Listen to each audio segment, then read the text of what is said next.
So dudes, there isn't an FPS game quite like Rainbow Six Siege. I can't think of another FPS game where an antique collector, a Secret Service agent, a cyborg detective, and a dirt biker are all on the same team. Of course, in pitched combat with the heir to the throne of Denmark, Indiana Jones with a machine gun, and Special Forces Johnny Bravo. This game features an eclectic, diverse, but grounded cast, both in personalities and nationalities. If you did the liberty of counting every single unique flag in this image, you'd count 39.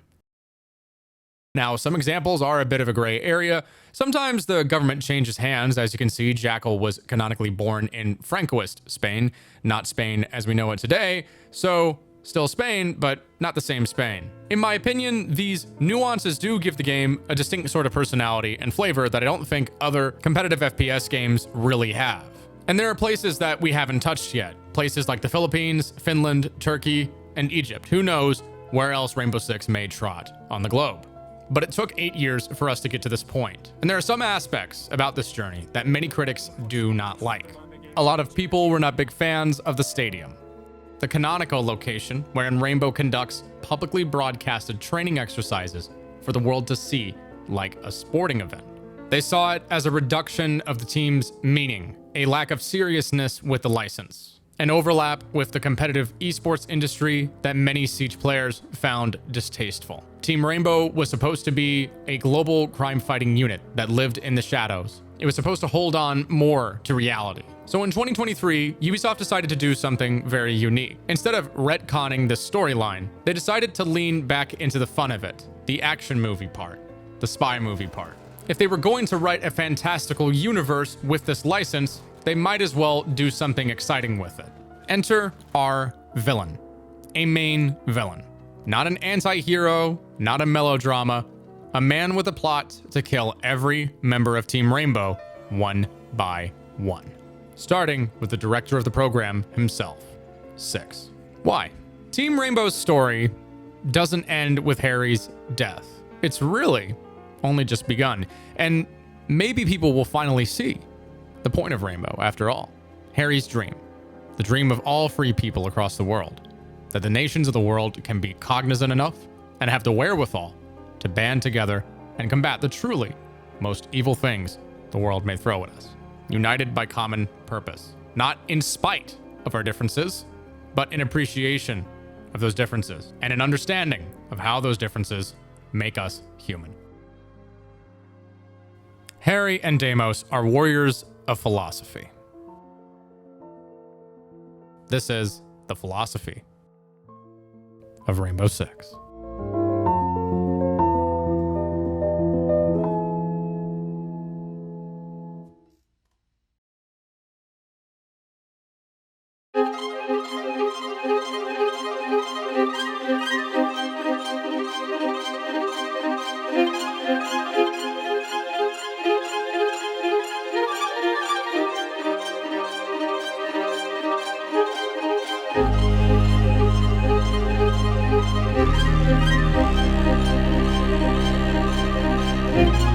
Dictators free themselves, but they enslave the people. Now let us fight to fulfill that promise. Let us fight to free the world, to do away with national barriers, to do away with greed, with hate and intolerance. Let us fight for a world of reason. For many, the destruction wrought by the Second World War was simply too much to ever be allowed to happen again. But this sentiment sadly had already been echoed at the end of the First World War. Tragically, the assumption that nobody would ever do this again was exactly what led to these events in the first place. It's not like anyone didn't try. Now the United Nations stands on the shoulders of the League of Nations, which had been created after the end of the First World War. So why didn't it work? Something was different this time around. On the other side of the world, Imperial Japan was determined to fight the Allied powers until the bitter end. That was until two of its major cities were quite literally wiped from the face of the earth, not over the course of months or years, but with the snap of one's fingers. The most terrifying part wasn't just the detonation of these weapons, but the reality that these weapons would become even more powerful. At this moment, it was made clear to everyone that humanity's capacity to destroy one another had to be checked. Ancient civilizations had created legends and tales of gods and goddesses that wielded godlike destructive power, yet they still held the sinful capacities for envy, lust, pride, and wrath. Atomic weapons didn't just mean the end of a city, a country, a state, or a continent. They could mean the end of the world. Humanity had to see reason or die.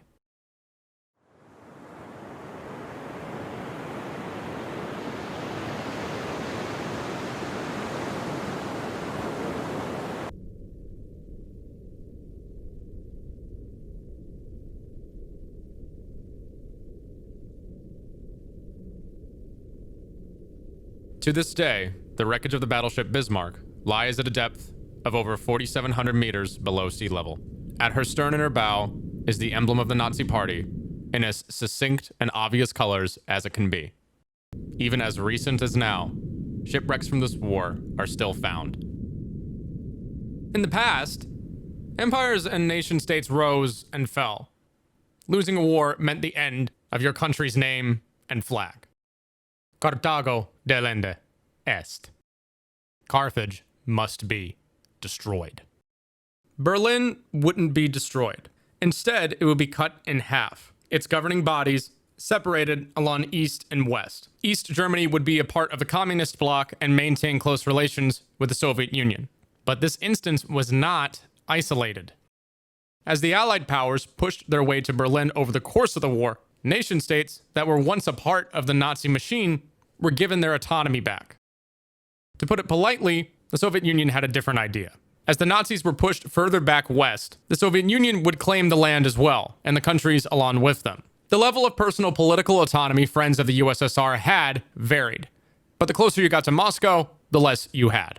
While a couple years prior, American and Soviet sailors shared drinks with one another, their heads of state had lines in the sand that they were not willing to concede. Western leaders recognized the game. By disarming themselves after the First World War, many European countries made themselves easy targets. Now, the Soviet Union had made an awkward precedent. This new communist bloc stretched further into Europe than the Russian Empire ever had. Gobbling up countries like Poland raised hairs on the back of everyone's necks. There existed several hypotheticals. The Soviet Union conscripted troops. So in 1950, with a population of just over 180 million people, they had a ready and able fighting force just about at any moment. For example, in the event the Soviet Union wanted to take Greece and Greece had no assistance, they would certainly lose. You can describe the Soviet Union from any kind of moral angle that you want, but they certainly were not stupid. The Roman Empire was a naval power. The British Empire was a naval power. The United States is a naval power. The world is mostly water. If you want to rule the world, you have to be a naval power. As it stood, the USSR had easy access to the Black Sea, but they didn't have easy access to the Mediterranean. The first proxy war of the Cold War wasn't in Korea.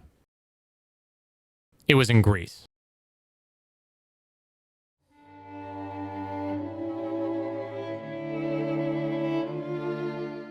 The land of Greece has often been coveted by powerful people. Some might say that the course of Western history being decided in this land once again was just a coincidence. Maybe its ancient playwrights and historians would laugh and say, of course not. If somebody from ancient Greece were to look at how people entertain themselves today, they probably wouldn't be as surprised or taken aback as people think. After all, the Greeks wrote and watched stage plays about Achilles, a champion of Greece and Greek ideas, a Greek role model, Captain Greece. Tales of heroism and service to a greater ideal were certainly entertaining. So were political comedies. And the Greeks even had their own equivalent of the Oscars. Here at the Acropolis in Athens, Greek playwrights would compete for prizes in honor of Dionysus, the god of wine, dancing, music, and theater. And they covered all genres: political comedy, military epics. Even the words tragedy and drama come directly from the classical Greek language these people spoke so long ago. The very idea of costumes and masks saw a great amount of development from stage plays, so that patrons sitting far away in the crowd could see very clear aspects about the personality of the character conveyed. Hermes, a god of games and athletes, was often conveyed with a winged helmet and winged sandals.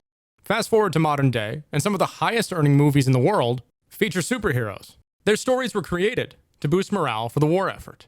One of the signatures of Captain America's costume is a pair of wings on his helmet.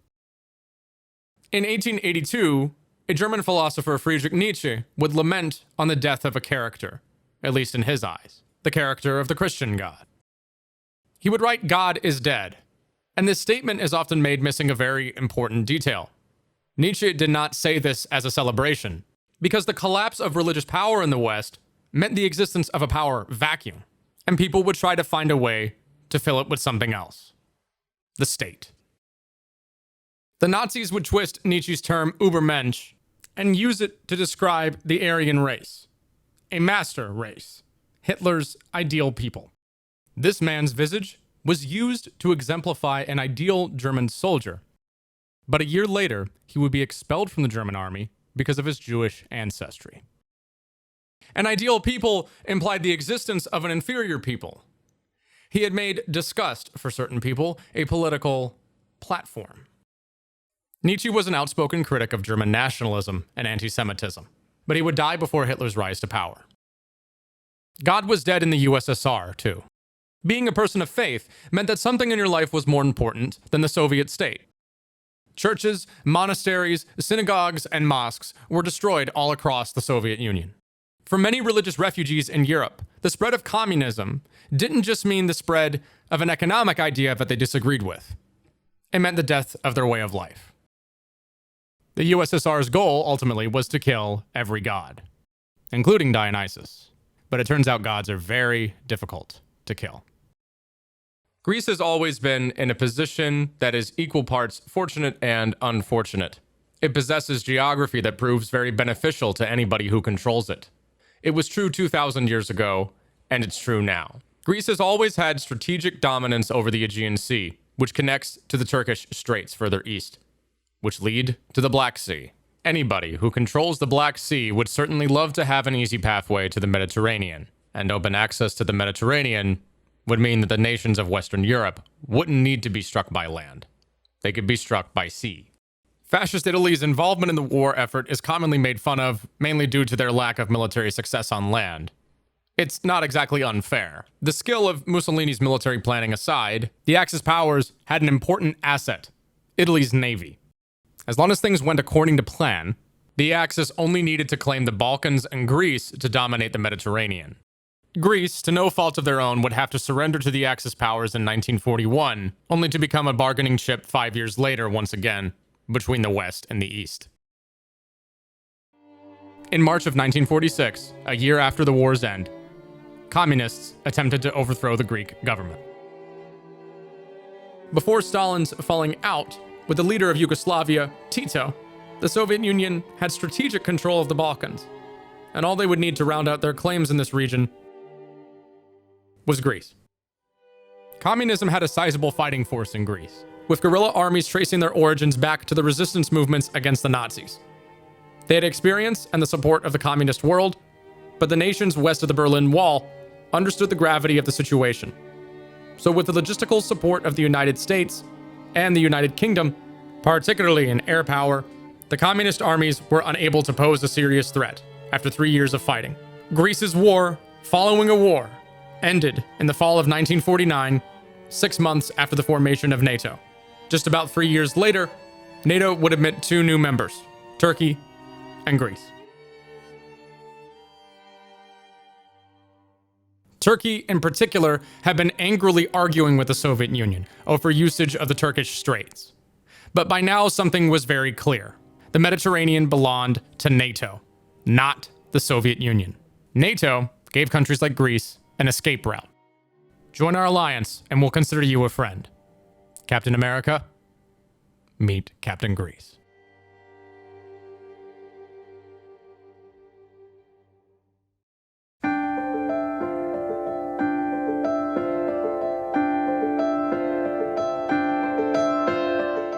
By 1991, NATO had grown from 12 members to 16.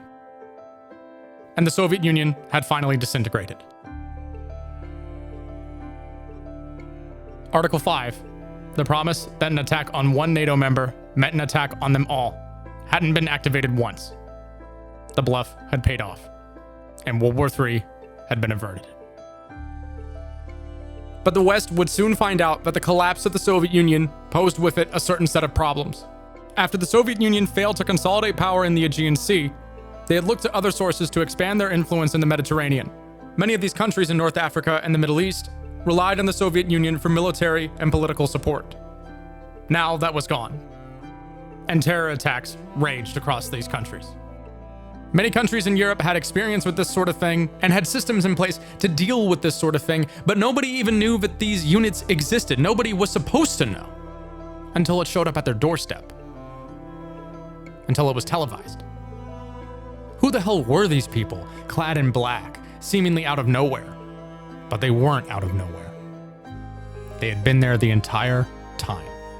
In 1998, Tom Clancy released Rainbow Six, a thriller novel depicting a blacker-than-black counter-terrorist unit, one that hand-selected operatives from every corner of the globe to tackle the world's biggest problems, under the jurisdiction of NATO. This was a very unique license, though, Rainbow Six, because right after the book was released, a game of the same name was released too. It was an instant hit. That was over 20 years ago, and the world's changed drastically. But the mission hasn't changed. It hasn't changed since 1939, and we've made tons of new friends along the way, because most people naturally just kind of get it. There is no Aryan race, and more important, there is no master race. There is no scientific proof that there's any correlation between a man's racial characteristics and his native ability or character.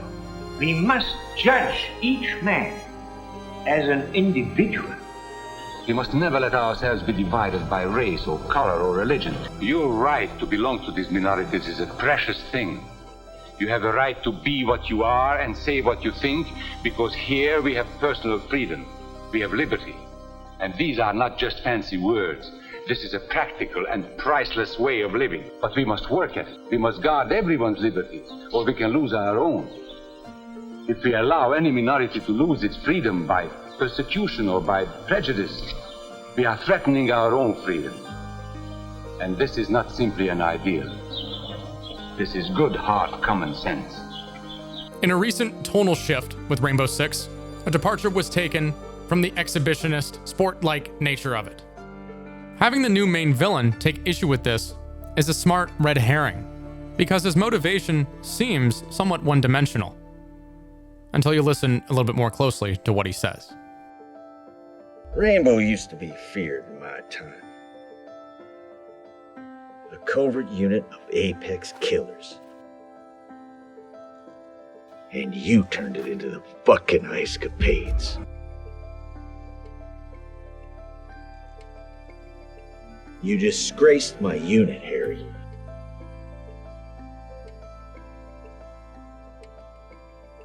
It's their unit now. Deimos wanted Rainbow to be feared. Harry wanted Rainbow to be respected. And respect is a far more effective tool for diplomacy than fear. So if Harry's job was to make the good guys look tough, I'd say he accomplished it.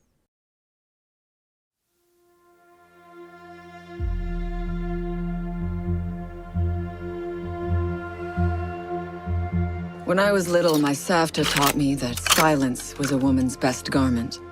But I have to admit, I never really took her advice to heart.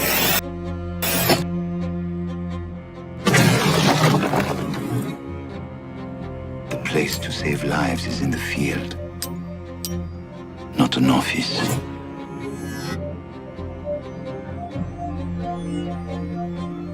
And sometimes, the only way to save a life is to take one. I trust that the ceramic trauma plate I'm wearing will stop a .357 Magnum round traveling at 490 meters per second. I trust myself not to move. I trust my teammates. And they trust me. They said it could not be done.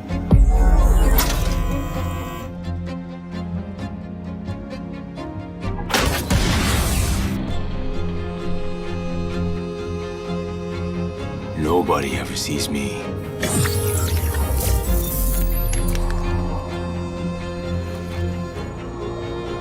I'm in everyone's blind spot.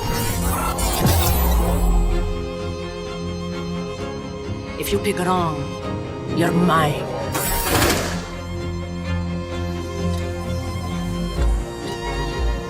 Come, break your back against a mountain. On the highest peaks I found the wind. Now, I let it clear my path.